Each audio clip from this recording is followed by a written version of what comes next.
안녕하세요. 월스트리트에서 요즘 진짜 말 많고 탈 만한 티커가 하나 있죠. 바로 PGY인데요. 혹시 들어보셨나요? 어떤 사람들은 이걸 두고 금융의 미래를 바꿀 AI 혁명이다 이렇게 얘기하고요. 또 다른 쪽에서는 아니다. 이건 그냥 수수께끼로 가득 찬 복잡한 미로일 뿐이다. 이렇게 말하거든요. 오늘 이 완전히 다른 두 시선을 저희가 한번 제대로 파헤쳐 보겠습니다. 자, 그럼 바로 본론으로 들어가서 제가 좀 엉뚱한 질문 하나 던져볼게요. 이 PY라는 거, 과연 엄청나게 핫한 핀테크 주식일까요? 아니면 병원에서 이제 막 수련을 시작한 1년차 레지던트일까요? 네, 맞아요. 의학계에서 PGY는 포스트 그래주에이트 이어의 약자거든요. 그러니까 졸업하고 수련 과정 밟는 레지던트의 연차를 뜻하는 말이죠.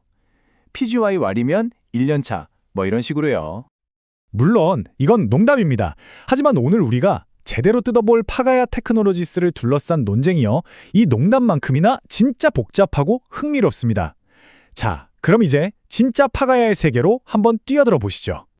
먼저 파가야를 좋게 보는 쪽 이야기부터 들어볼게요. 이분들은 파가야를 기존 금융의 판을 완전히 바꾸고 있는 그야말로 AI 혁명의 선두주자라고 보고 있습니다.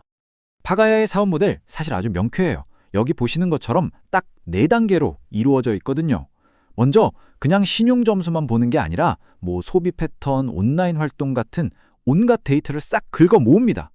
그리고 자체 개발한 AI로 이 데이터를 막 분석해서 대출해 줬을 때 위험이 얼마나 될지 아주 정교하게 예측을 하는 거죠. 그 결과를 파트너 금융사에 넘겨주고 마지막으로는 이 대출 채권에 직접 투자하면서 우리 AI 모델 성능 이 정도야 하고 증명까지 합니다. 여기서 핵심은요, 파가야는 직접 돈을 빌려주는 회사가 아니라는 거예요. 그냥 금융기관의 똑똑한 두뇌 역할만 하는 거죠. 그러니까 직접적인 대출 리스크는 지지 않는 구조입니다. 그런데 이 똑똑한 두뇌를 빌려 쓰는 곳들이 누구냐? 바로 JP모건, 선트러스트 같은 어마어마한 금융기관들이라는 거죠. 이렇게 이름만 들어도 아는 쟁쟁한 파트너들이 파가야의 기술을 믿고 쓴다는 거, 이게 긍정론의 아주 강력한 근거가 됩니다. 자, 보세요. 이 숫자들, 이게 바로 그 결과물입니다. 2024년 4분기 매출, 시장 예상치를 그냥 훌쩍 뛰어넘어 버렸고요. 그리고 회사가 실제로 돈을 얼마나 잘 버는지 보여주는 지표죠. 이 조정 EBITDA는 전년 대비 무려 88%나 늘었습니다. 연간 매출 성장률도 27%, 정말 폭발적인 성장세죠. 이러니 투자자들이 열광할 수밖에 없겠죠. 파가야가 가진 진짜 무서운 경쟁력이 바로 이 플라이휠 효과라는 겁니다. 뭐냐면요, 파트너가 늘어서 데이터가 더 많이 들어오면 AI가 더 똑똑해지겠죠? 그럼 더 정확한 예측을 내놓고 그럼 그 결과를 보고 더 많은 파트너들이 몰려들고 데이터는 또 쌓이고 이 선순환 구조가 한번 제대로 돌기 시작하면 이건 뭐 다른 회사들이 따라오기 힘든 엄청난 기술 장벽이 되는 겁니다. 결국 긍정론자들이 보는 파가야의 본질은 바로 이겁니다.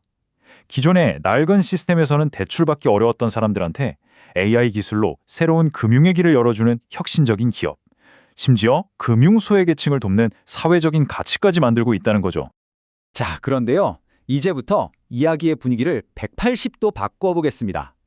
파가야를 아주 비판적이고 또 회의적인 시선으로 바라보는 입장, 바로 부정론입니다.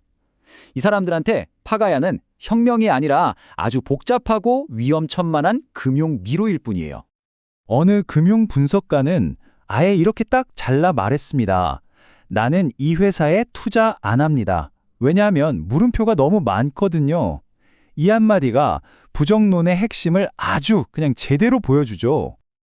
그 여러 물음표 중에 제일 큰 게 뭐냐면요, 바로 이 회계 처리 방식이에요. 파가야가 가끔 자신들이 그냥 중간에서 다리만 놔준 대출 계약의 전체 금액을 총 매출로 잡아버린다는 거예요. 자, 예를 들어 볼게요.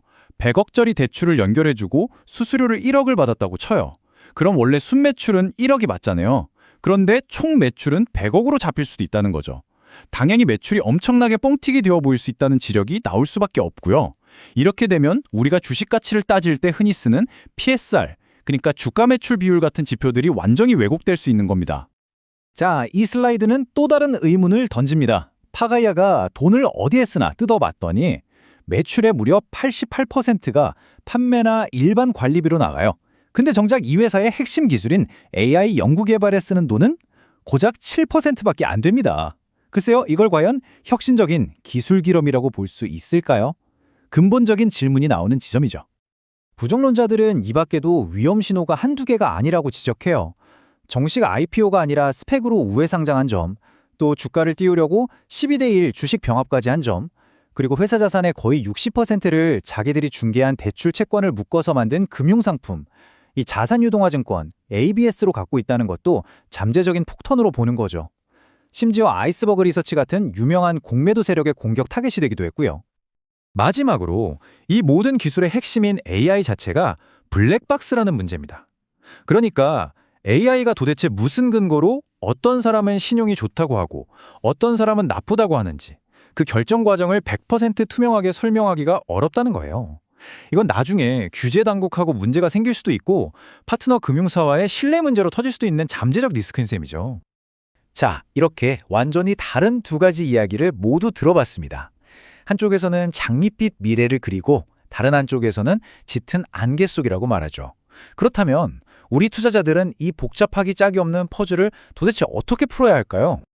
한 분석가는 투자 결정을 내리기 전에 이 5가지는 꼭 한번 체크해 보라고 조언합니다. 지금 주가가 너무 비싼 건 아닌지, 전문가들의 실적 예상치가 계속 올라가는 추세인지, 또 과거 주가나 다른 비슷한 회사들이랑 비교했을 때 싼 편인지, 그리고 단기간에 너무 확 올라서 과열 상태는 아닌지, 이런 것들을 스스로 꼼꼼하게 따져보라는 거죠.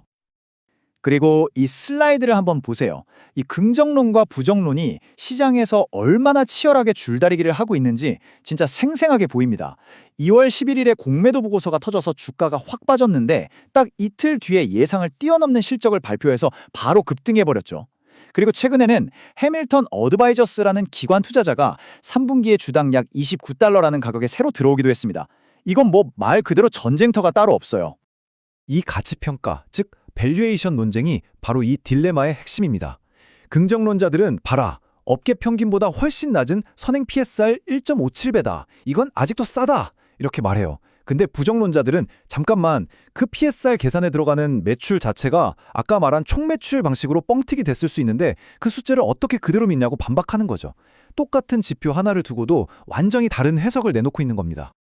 그리고 이 숫자 $29, 이게 아주 의미심장합니다. 아까 말씀드렸던 기관 투자자 해밀턴 어드바이저스가 새로 들어온 추정 가격이기도 하고요. 최근 여러 분석에서도 아주 중요한 가격대로 계속 언급되는 숫자거든요. 누군가는 이 가격이 이제 새로운 바닥이라고 보고 들어오는 거고, 누군가는 여전히 위험하다고 보는, 그야말로 시장 참여자들의 심리가 딱 교차하는 지점인 셈이죠. 결국 우리는 이 질문으로 다시 돌아오게 됩니다. 과연 페가야는 AI 기술로 금융의 미래를 열어젖히는 개척자일까요? 아니면 위험한 회계 처리와 불투명한 기술이라는 모래 위에 아슬아슬하게 서 있는 성, 즉 사상누각일까요? 오늘 저희가 함께 짚어본 이 자료들이 여러분 각자의 답을 찾는 데 작은 힌트가 되었기를 바랍니다.